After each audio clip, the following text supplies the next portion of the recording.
Hey guys, Dave back here with PGH EDH here for another Intro to Magic lesson. Today we're going to be talking about spells and then probably the most complicated part of Magic, really, the stack. Because they're so tied together, we're going to go over it. So first, I'm going to go over the types of spells, and we're talking non-creature, non-artifacts stuff right now.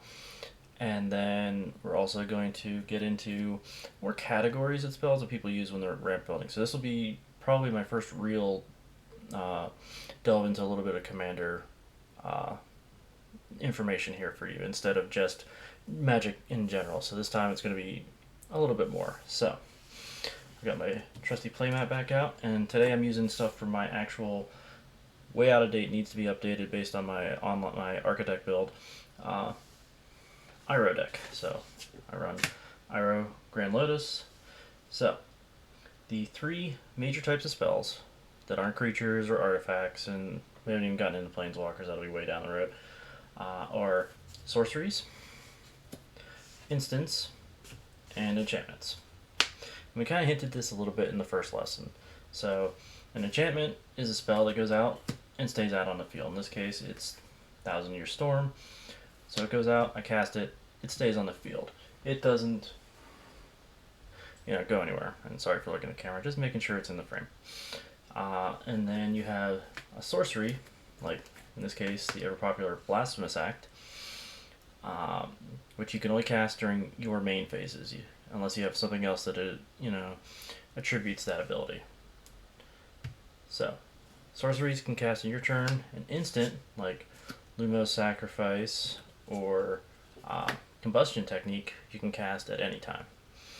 And so, those are, like I said, the three general types. And I've gone over this a little bit in the first lesson. But now we're going to talk about a little bit more about the general categories of cards in general, but I'm going to start with spells. So, what you have in here in Blasphematic is what a lot of people just classify as a removal spell. Board wipe, kills anything with 13 toughness or lower and is an indestructible, kills it all.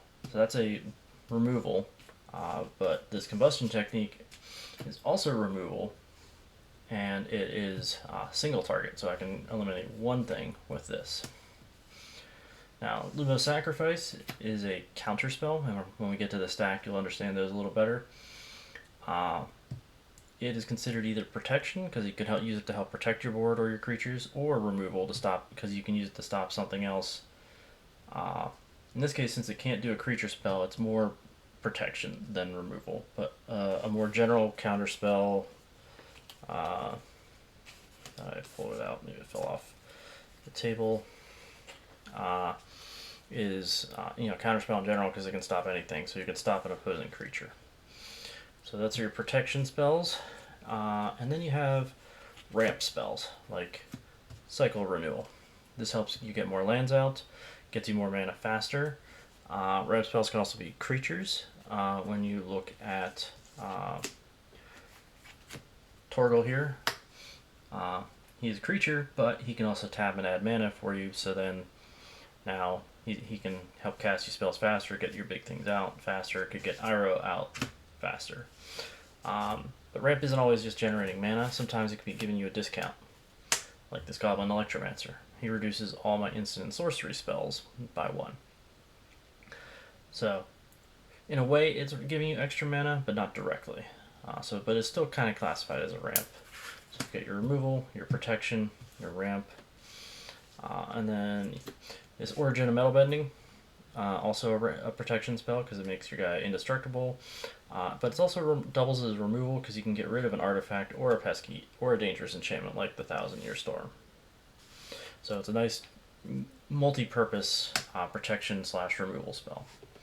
And then the last major category is draw.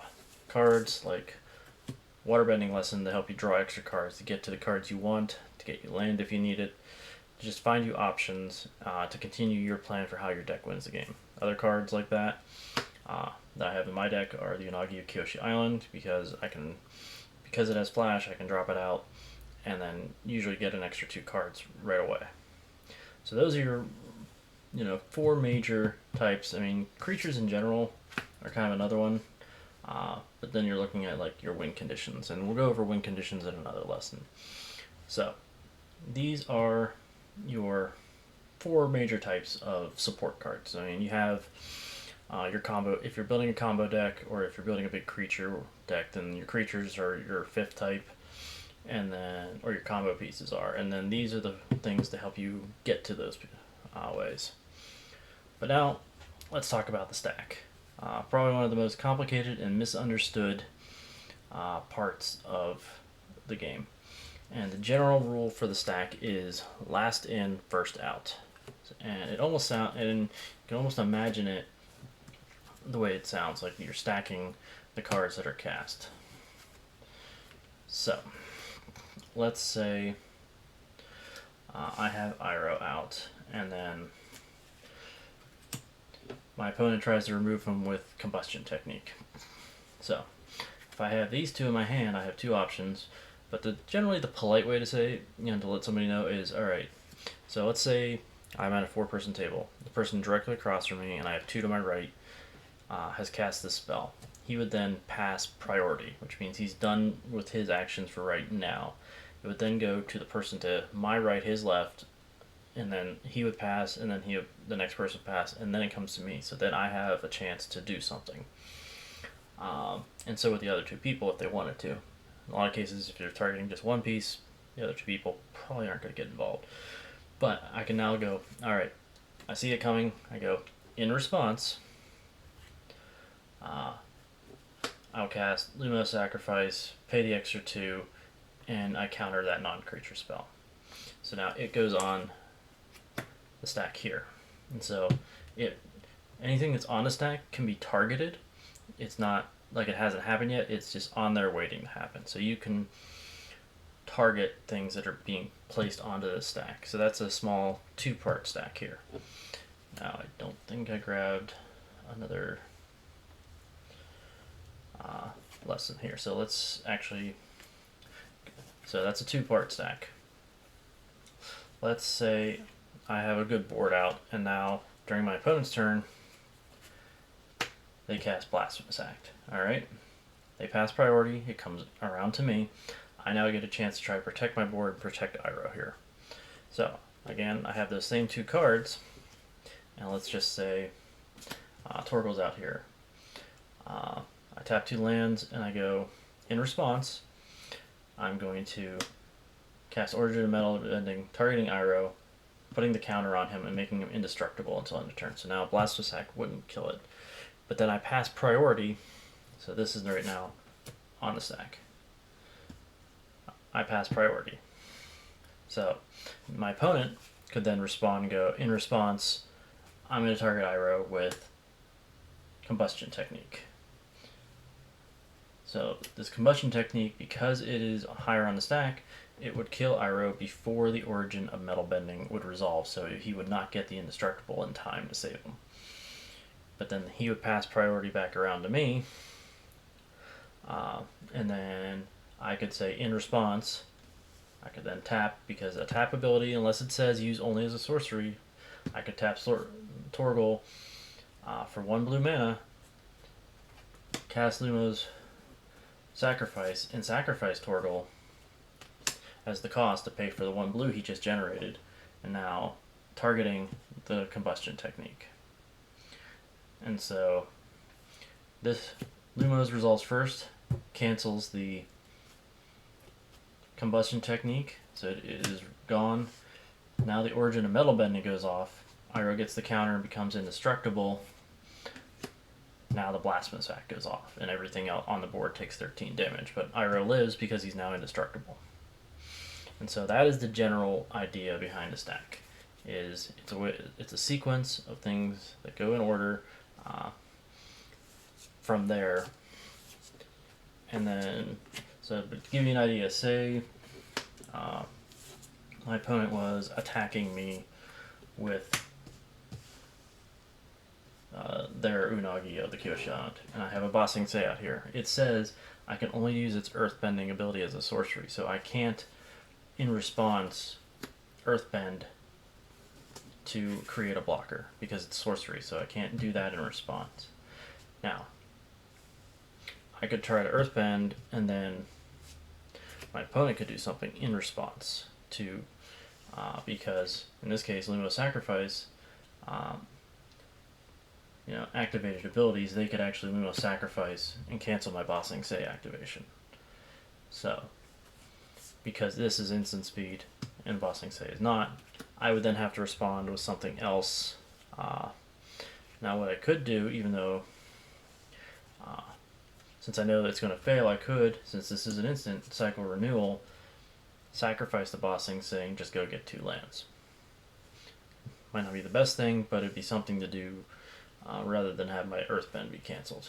Provided I have the 3 mana or whatever else, or if it was 2 mana, if I had this Electromancer out. So, that in general is how the stack works. It's you do something or your opponents do something, and then you have to use instant speed abilities to try to respond on their turns, and even on your turn. You can't use it, even though if it's your turn, I couldn't use a Blasphemous Act in response to something because it is a sorcery, it is not fast enough.